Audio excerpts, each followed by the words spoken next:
The living conditions are pretty rough. They're lacking. There's not a lot of food. There's not a lot of clean water. A lot of the kids live in one-room houses with their parents. They have 10 roofs that leak. Pero los hombres de aquí, hay alguno que tiene ya un día, pero no es fijo, no es fijo. Each day there's a lot of unknowns. You don't know where the food's gonna come from each day. You don't know, a lot of the men don't know ahead of time that there's secure work.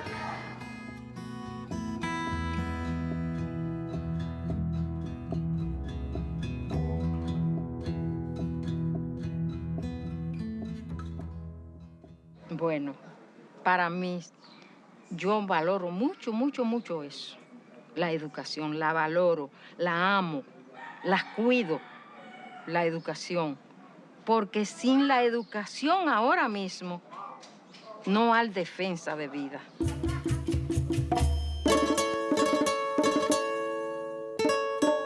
I always say what you teach me birth to 3 is what will matter most to me, because everything that makes me human has begun to wire itself. However, what you teach me from 3 to 5 is very likely what keeps me alive, because now I'm going to take those skills that I learned in those preschool years, and I'm now going to apply them to a setting where I'm interacting with my peers. And it's crucial that I now shape those skills in a way that I am okay socially in the community in which I live. So that preschool time is absolutely fundamental to being a successful lifelong learner and to having life skills in general. Qué lindo, te portas bien. Y yo te dejaré entrar. Estoy feliz en tu verano. I had taken a short-term missions trip to the Dominican Republic when I was 19 and loved it, and had a chance to go back and student teach when I was a senior in college. I taught at an American school and went back and taught there for 4 years after I graduated from college. So while I was there, I saw kids on the side of the road, shining shoes and washing windshields, who weren't in school during the day. I knew that public education was free, and so I didn't understand why they weren't going. And then I found that there were all kinds of barriers to them going to public school. They had to pay for their transportation, they had to buy their uniforms, their shoes, their books. And so those are a lot of barriers to families that are really poor and can hardly feed their kids. So education becomes less of a priority. When I first saw the need among the poor in the Dominican Republic, I didn't necessarily feel like I could solve the educational problems, but I thought I could just start helping with some of the kids that I knew. But over the course of time in doing research, I found that there weren't any organizations strictly dedicated to educational development, and so I wanted to fill that hole by starting Macarios. I was actually trying to figure out where we were going to start. I had lived in Santiago and knew a lot of poor neighborhoods there, but when I went to visit a friend of mine who was volunteering in Abate on the North Coast, I knew that that was where we were supposed to start our programs, because I'd never seen poverty like that. There was no electricity, no running water, disease everywhere. People weren't eating, and there certainly weren't schools. We couldn't afford to build a school when we first started, so we had teachers go into the villages and teach classes.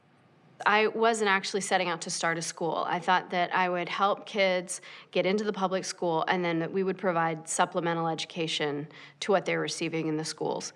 It didn't take long before we realized that it was not worth our time and effort to get the kids into public school. We were working with kids who were 12 years old, who'd been in school since they were kindergarten and couldn't write their name.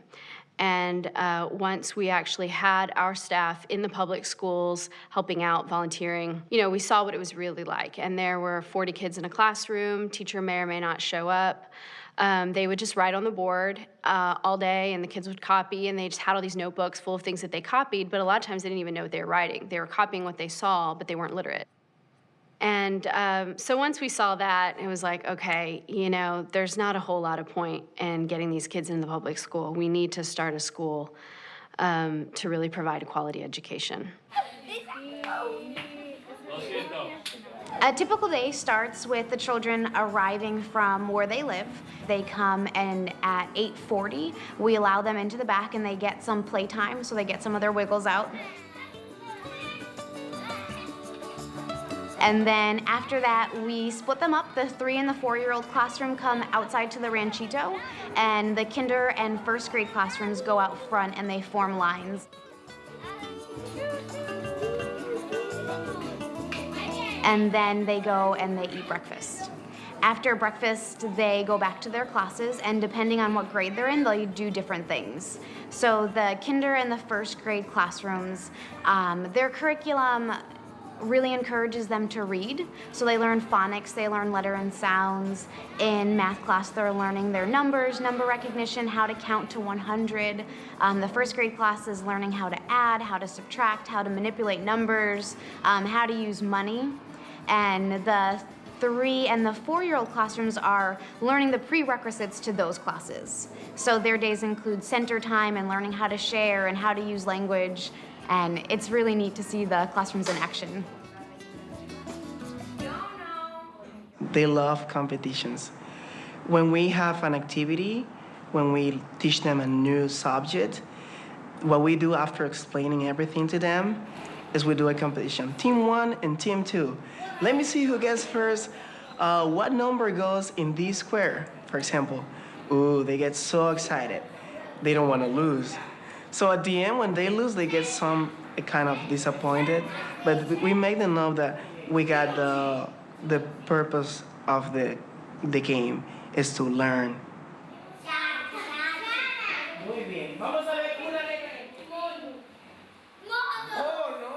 The Macario School is located in Monteano.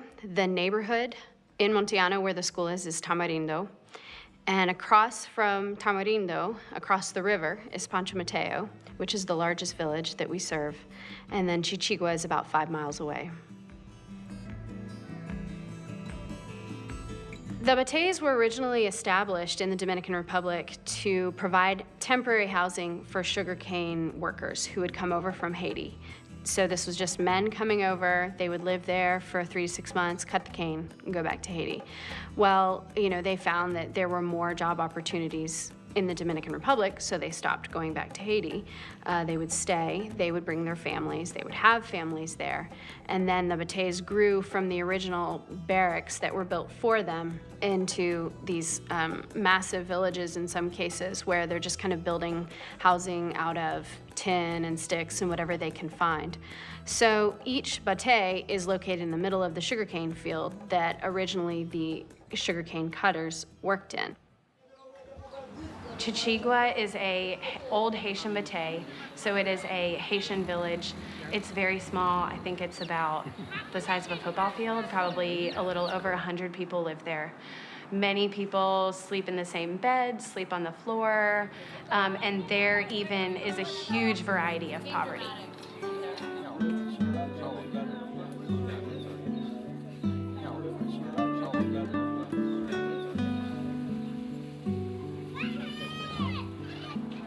Pancho Mateo is a little bit different. It's a lot larger, and it's actually become part of Monteano, which is the large village where we live. And that's where we initially started giving classes. It's a huge village, and everything's intermingled. Haitians living with Dominicans, Dominicans living with Haitians. Our school is targeting the kids with the biggest educational needs, and whether they're Haitian or Dominican. And so the school is about half Dominican, half Haitian. These are two groups of people that don't traditionally get along, and it's really important to us that we teach them to love and respect each other. And that's one of the goals of the school.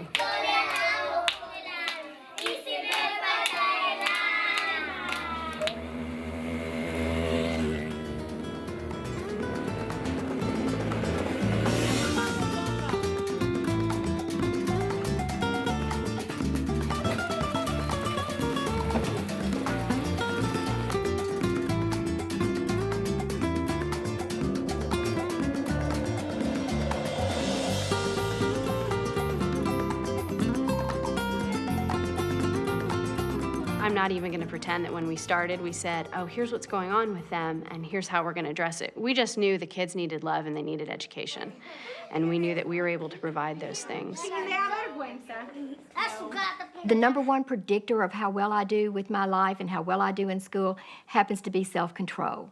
And I wire that very early in life. I wire that from about 16 months to 48 months. So if a child hasn't gotten that piece wired, moving forward, they're never going to reach their cognitive potential without those pieces in place. And that's what happens so beautifully in the preschool setting, is because they now have that nurturing caregiver or teacher, and they also have that social interaction with peers. They're experiencing on a daily basis the opportunity to actually perfect their social engagements. Regina is a whole different story. She cannot be quiet 1 second. She's coming to our class every day, and she tries so hard to pay attention and see what we're teaching. But at the same time, she works and she fights with herself to control her emotions. You don't see that she is a fighter. You don't see that she cannot be quiet for 1 second. You see a girl that needs help, you don't get mad at her. Tú estás molestando a los otros. Puedes descansarte conmigo. When you see a 3 or a 4-year-old that's aggressive, doesn't know how to work with others, can't seem to pay attention and focus, what you're looking at is a child that's not had that good foundation set for them in those first 3 years of life. It's in that first 3 years of life is when I'm going to set down my trust, and I absolutely must have trust in order to allow the next piece, which is impulse control, because during the period of time where I'm wiring for impulse control, which is my self-control, what's happening there is somebody setting boundaries for me, and I'm learning to live within those boundaries. But if nobody ever sets those boundaries for me, and I'm allowed to just do whatever I want at will, my brain is still wiring. I'm not wiring for impulse control. I'm wiring for lack of impulse control. So now I'm 3 or 4, and I don't have any impulse control, and suddenly I enter an environment or a classroom where there's other children. I'm out of control. And nobody's going to be able to teach me anything until they go back and help me get those foundation pieces. And they can't very likely start with impulse control. They're going to probably have to start with trust, because trust is the foundation, and I'm not going to let you set boundaries for me if I don't trust you.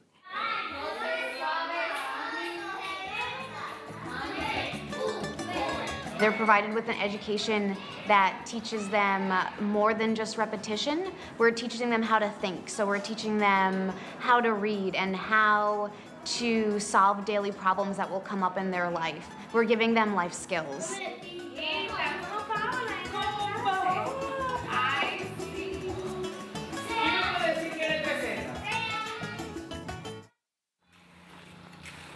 When human beings are under a great deal of stress, they have a hormone that's released into the body and the brain called cortisol.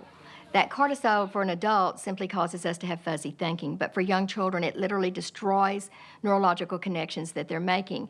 Their little neurological connections are like brand new little plants. They're fragile and just sort of taking root. And when they have a high level of cortisol, that cortisol acts like an acid wash and literally washes them away. In a child's day, say a 3-year-old who's only been on the planet for 36 months, that child's day is filled with all new stuff. Almost everything they come in contact with is something they've not experienced before. And when you're in a situation like that, it's stressful. If they don't have the right food, if they're hungry, if they don't have medical care when they're sick, if they do pick up from parents that parents are stressed about something, then all of that adds to that stress. And with that additional amount of cortisol, it's very difficult for them to build a foundation for learning, because those newly connected little neurological communities literally get washed away. When we first started giving classes, we were in Pancho Mateo, and we didn't have any money at this point. I mean, we could barely afford to pay the 2 teachers that we had down there. And so we were meeting in this little house, And there was a mango tree outside of this house, and we couldn't afford to feed the kids. And our teachers would say that they would just see the kids looking out the window longingly, wishing they had a mango because they were hungry. They couldn't focus. You know, you can't pay attention and learn when you're hungry or when you're sick. And so as soon as we could raise the funds, we started feeding the kids. And that makes a tremendous difference. When they're healthy, when they're not hungry, they can pay attention in class and they can learn. The children who come to this school are provided with 2 meals a day. We also provide them with uniforms, clean clothes, underwear, socks, brand new shoes. If we wouldn't feed them here at the school, probably they would only get 1 meal a day. The kids at the school get 2 meals a day, and for most of them, that's the only time they're eating. We're actually concerned about them over the weekends. They get some food, but they don't necessarily get a cooked meal. Odilcia has been working with us for about 4 years, and she loves the kids, considers them all like her own kids, loves to cook for them, loves to just take care of people, you know, and so she's always just making sure everything's right for everybody. She's also a good disciplinarian, and in the early days when we didn't have any other Haitians around who spoke Creole, she could deal with the young Haitian kids who hadn't learned Spanish yet. Cuando llega en la mañana, primera cosa que yo hace, preparar el desayuno. Después de preparar el desayuno, y entonces yo saco los platos y dejarlo en el salón para los niños. Y después de ellos terminar de desayunar, yo frego los vasos. Y después, para preparar el almuerzo. Yo sentía muy feliz trabajar aquí en Macario. Como yo soy una persona que le gusta al niño mucho, y entonces encontrar ese trabajo, trabajando con los niños, atendiendo a los niños, me sentía muy feliz. Yo lo quiero todo, pero Andy, yo sentía como algo muy especial. Cuando llega, tiene que darme un beso. Hola, Odilcia. Y entonces un día él termina de comer. Y entonces me manda a decir como otro estudiante, por favor, dale un beso a Odilcia, dile a Odilcia que yo la quiero mucho. Y entonces, así mismo, cuando yo llegué en clase, le pedí permiso a profe Lorena. Le decía, permiso, profe Lorena, voy a hacer algo. Entonces, que yo le llamo, le decía, ¿qué me manda a decirte, Andy? Sí, yo te mando un beso y te mando a decirte que te quiero mucho. Así mismo que yo le doy un abrazo, le decía, sí, yo también te quiero mucho. Ha sido de gran bendición ustedes para acá en Pancho Mateo, ya que mucha gente se han beneficiado con ustedes. El amor que le han brindado a los niños es diferente, ya que aquí nadie le da ese amor que ustedes le dan a los niños. Ustedes le dan comida diario 2 veces, eso es una gran ayuda para mí. El más importante es la educación. Ustedes le han dado una educación muy fuerte a mis hijos en Biori y me alegro. Él siempre me ha dicho, mami, que me ha tratado muy bien, pero muy bien. Que lo que él come diario, que lo que él hace, es un amor. Macarios ayuda a madre que tiene niño pequeño bien, porque trae transporte, viene a buscarlo, y trae el escuela, viene a buscarlo, para venir para acá. Macario sends a car out there to pick them up, pays for it to go there and come back, and they know it's going to show up each day, and the parents don't have to worry about, you know, how I'm going to pay for a moto to get my kid to school. I just see it as like a school bus, you know, something that in the States is just a given. It's just filling a gap. And the kids cram in, you know, it's a car, so there's several in the front seat and all across the back, but I mean, that's how it goes here.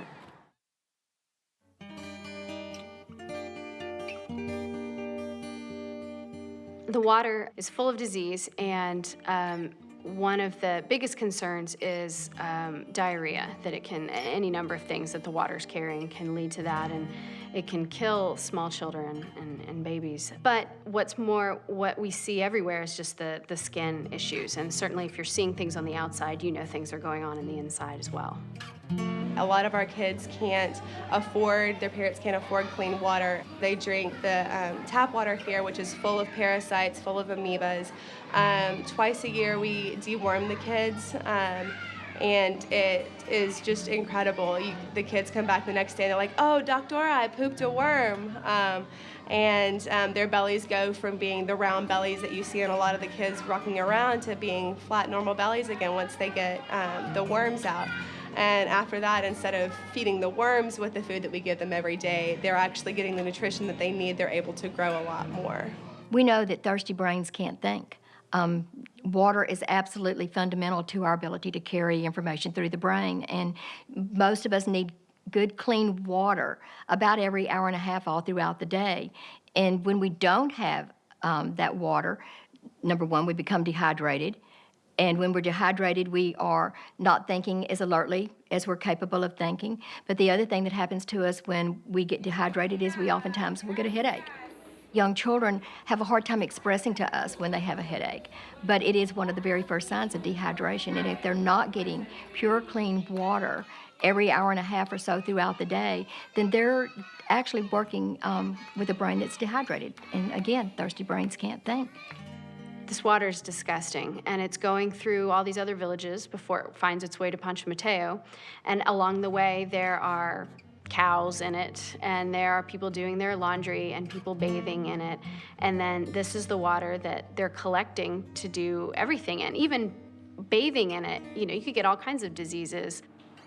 It starts up in the mountains and is cleaner up in the mountains, and then as it comes through the barrios and it comes through the villages, it comes through all these bateys and where people are living, and they wash their clothes in the river, they bathe in the river.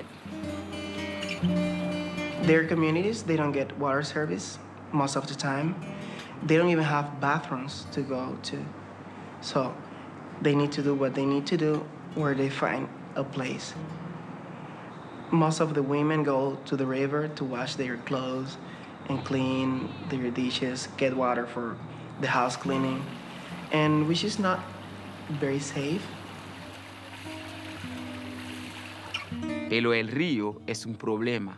Él está muy contaminada.